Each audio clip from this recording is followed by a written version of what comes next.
Il y a différents types d'intellectuels. Vous avez les gens qu'on voit souvent pas beaucoup, qui sont des vrais experts, qui vont bosser dans des instituts de recherche, au CNRS, à l'INSERM, tout ça. En général, ils sont pas médiatisés. Il y a des gens qui arrivent à se médiatiser, qui sont pas forcément des chercheurs universitaires, mais qui sont des gens qui font un travail de qualité et qui vont passer des fois par des réseaux annexes, par exemple par YouTube ou par, je sais pas, des réseaux comme ça peut être Twitter, essayer de donner un petit peu du contenu. Et puis il y a des gens qu'on voit tout le temps à la télé, et soit ils peuvent être moyennement intéressants, c'est le cas de certains, soit ils peuvent être vraiment très nuls, et c'est le cas de celui qu'on va présenter aujourd'hui. En général, ils sont nuls, mais ils sont à la télé parce qu'ils servent un peu la soupe à l'idéologie dominante. On avait BHL avant, et aujourd'hui, on a quelqu'un qui est en train de prendre le relais. Cette personne, vous l'avez deviné, c'est le grand Raphaël Enthoven. Alors, Raphaël Enthoven, il nous dit quoi là sur la crise actuelle ? On avait vu que Pierre Rosanvallon, par exemple, qui n'est pas un grand mec d'extrême gauche, il avait quand même critiqué Macron, des choses comme ça, il serait peut-être moins invité à la télé. Là, on va voir ce qu'il nous dit sur BFM, Raphaël Enthoven. Qui voudrait d'un président qui soit constamment soumis aux aléas de l'opinion? On interprète comme une crise démocratique le fait que le président n'écoute pas ou ne suive pas la majorité de son opinion. Mais qui voudrait d'un gouvernant se donner un gouvernant dont le cahier des charges serait uniquement d'épouser à tout instant les sautes d'humeur de l'opinion publique? Pour vous, c'est une faute. C'est énorme, mais c'est tellement de la mauvaise foi son truc. Qui voudrait d'un président qui soit constamment soumis aux aléas de la population ? C'est pas ce qu'on dit. Déjà, ce serait beaucoup plus démocratique. En fait, je suis pas sûr qu'on ait besoin réellement, si on était en démocratie, d'un président qui va à l'encontre de la population. Mais en plus de ça, c'est pas juste les aléas de l'opinion, c'est que l'opinion est totalement contre, que tout le monde est contre, que même l'Assemblée nationale est contre. Enfin voilà, il y a rien. Les institutions sont contre, mais il a réussi avec les institutions de la 5ème République là, à passer par-dessus les institutions qui sont les plus démocratiques. Et il gouverne contre sa population. Et ce mec est en train de nous dire oui, ce serait vraiment nul si il suivait l'opinion publique. C'est ridicule, quoi. Faute d'humeur, les manifestations en ce moment contre la réforme des retraites. Je retire l'expression qui est pas bonne. Pas les sautes d'humeur, les grandes tendances de l'opinion. Quand vous êtes élu en démocratie, vous recevez mandat par des gens de gouverner et non pas d'être vous êtes l'obligé des gens qui vous élisent, mais vous n'en êtes pas la prostituée, vous n'en êtes pas c'est pas à quel moment qui vous n'en êtes pas la prostituée.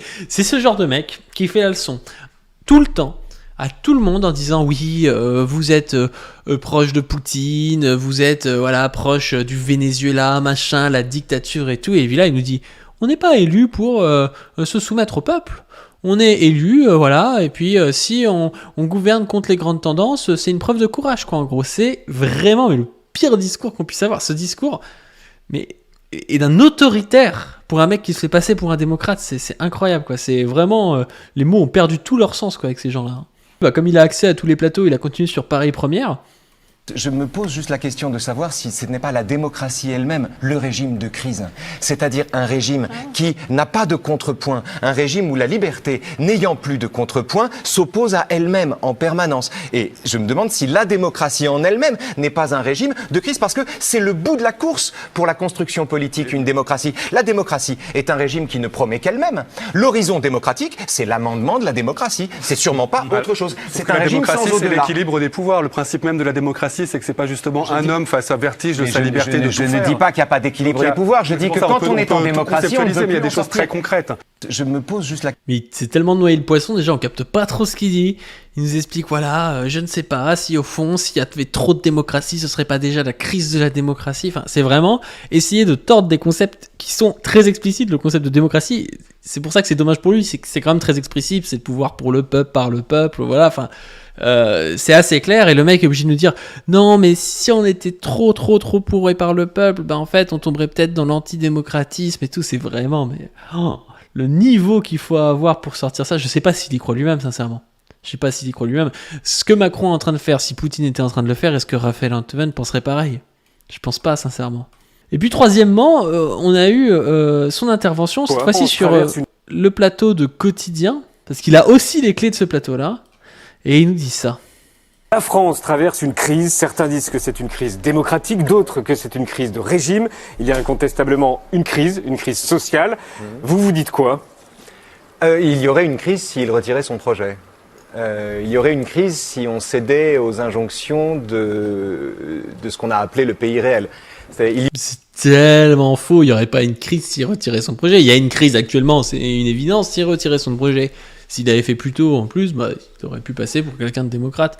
Puis c'est quoi cette histoire, cette injonction au pays réel, là ? Pourquoi il utilise un terme maurassien, comme si c'était les extrêmes qui appelaient à retirer le projet ? Enfin, ça va, c'est bon. Il y aurait une crise, s'il y aurait, à mon avis, une véritable crise, comme il y a eu au moment du CPE, par exemple, et du retrait du CPE, il y aurait une crise si, soudain, une loi promulguée, validée par le Conseil constitutionnel, etc., était retirée sous la pression de la foule.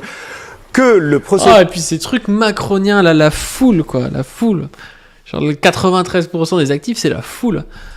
Processus légal suive son cours, fameux cheminement. Que le cheminement suive son cours et que par ailleurs quelqu'un respecte les promesses qui étaient contenues dans son programme, en atteignant d'ailleurs celle-là puisque c'était 65 ans, ça me paraît le déroulement normal d'une mandature, même si naturellement ça se passe mal ici.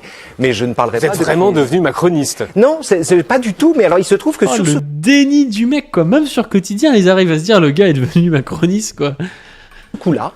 Sur ce coup-là, moi j'ai tendance à voir... pourquoi pas, hein, non mais je sais, mais c'est pas un reproche, c'est juste pas vrai. Mais sur ce coup-là, je dois dire que j'écoutais par exemple avec grand intérêt Pierre Rosanvallon. Ah, je vous coupe. On a découpé un extrait de quand il était là. Voilà. Écoutez, j'aimerais savoir ce que vous en pensez. Oui.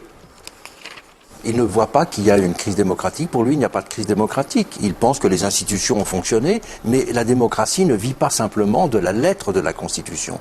La démocratie, elle vit aussi de l'esprit des institutions. Quelqu'un qui a fait des études supérieures, ce qui est son cas, a certainement lu le livre de Montesquieu sur l'esprit des lois.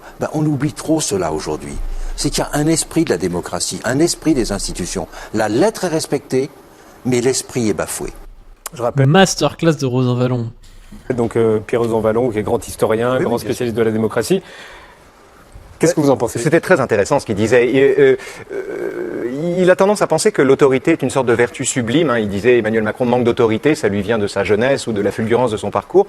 L'autorité, il présentait l'autorité comme la vertu sublime de celui qui emporte les gens sans les contraindre. Et sur ce qu'il dit là, sur ce qu'on vient d'entendre. Justement, sur ce qu'il dit là, moi j'ai tendance à penser que l'autorité de l'État, elle est aussi garantie par quelqu'un qui tient parole et qui ne se laisse pas dicter son chemin par les aléas de l'opinion.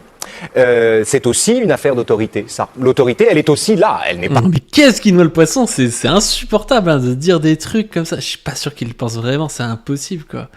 Simplement dans le fait d'être avoir une figure de monarque. Vous pensez qu'il y a eu assez de discussions au Parlement non, il n'y a pas eu assez de discussions, mais les mots sont vidés de leur sens. C'est les gens qui se disent républicains. La République, ça c'est basé à partir de la Révolution française, où justement on est à l'encontre des monarques, on est à l'encontre des gens qui se comportaient au final comme Macron aujourd'hui, quoi. Et ce mec vient nous dire oui, les vrais républicains, les vrais démocrates, c'est les mecs qui soumettent l'opinion publique par la force policière, quoi. Enfin, c'est ridicule. Ils sont pas allés au vote, c'est regrettable. Le 49.3, c'est toujours regrettable. Ça reste une défaite d'une certaine manière. Donc une crise. Ça n'est pas un déni de démocratie. Il n'y a pas de coup d'État dans cette histoire. Il n'y a pas d'autoritarisme. Il y a juste des procédures qui sont des procédures prévues en cas de majorité relative, dont Michel Rocard abusait. C'est le 100e 49.3. Si on avait dû passer en dictature après l'usage du 49.3, ce serait déjà le cas. Bref, lui, il fait partie des philosophes pépites. J'ai lu un truc très bon qu'il faut qu'on retienne dans le chat. Il parlait de lumpen philosophie. Est-ce qu'au final, c'est pas de la lumpen philosophie ce qui nous fait... c'est-à-dire une philosophie qui se vend au plus offrant, comme ça, qui peut adopter toutes les postures et qui a quand même tendance, en dernier lieu, à se vendre au plus offrant, qui est les plus réactionnaires, qui sont la bourgeoisie. Est-ce que c'est pas un lumpen philosophe, au final, notre petit Rafou ?